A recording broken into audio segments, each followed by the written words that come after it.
السلام علیکم، میرے چینل میں خوش آمدید۔ میرے چینل کو سبسکرائب کریں تاکہ میری ہر ویڈیو آپ تک پہنچ جائے۔ مچھلی بغیر ذبح کے حلال کیوں؟ اکثر غیر مسلم سوال کرتے ہیں کہ مچھلی ذبح کے بغیر مسلمان کیوں کھاتے ہیں اور باقی جانور ذبح کر کے کیوں کھاتے ہیں؟ اس کا جواب سائنس دے رہی ہے کہ جو جانور کے اندر خون ہوتا ہے یہ بیکٹیریا اور باقی جراثیموں کی رہائش گاہ ہے۔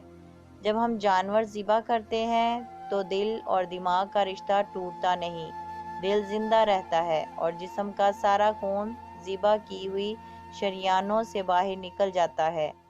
اس طرح گوشت حلال اور پاک صاف ہوتا ہے، اور اگر ذبح نہ کریں، جھٹکے سے جانور کی جان لی جائے تو دل بھی اسی وقت مردہ ہو جاتا ہے اور اس کے جسم کا سارا خون گوشت میں جذب ہو جاتا ہے۔ وہ گوشت پھر کھانے کے قابل نہیں ہوتا، نہ ہی حلال ہوتا ہے۔ اس لیے ہم ذبح شدہ جانور کا گوشت کھاتے ہیں۔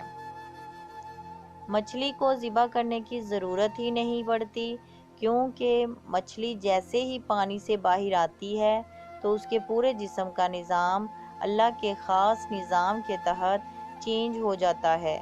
اس کے جسم کا سارا خون اس کے پانی سے باہر آتے ہی اس کے منہ میں جو ایپیکلاسٹ ہوتے ہیں ان میں جمع ہو جاتا ہے اور اس کے جسم کا سارا گوشت جراثیم سے پاک صاف ہو جاتا ہے۔ اس لیے مچھلی کو ذبح کی ضرورت ہی نہیں پڑتی۔ اللہ نے ہم مسلمانوں کے لیے قرآن پاک میں ہر چیز کے بارے میں رہنمائی فرما دی ہے۔ اس کے بعد حدیث میں بھی ساری معلومات ہیں۔ سائنس ہمیشہ سے اسلام کی مرہون منت رہی ہے۔ یہ تھی ہماری آج کی سٹوری۔ مجھے امید ہے کہ آپ کو بہت پسند آئی ہوگی۔ پلیز لائک کریں، کمنٹ کریں اور اپنے دوستوں میں زیادہ سے زیادہ شیئر کریں۔ Thank you.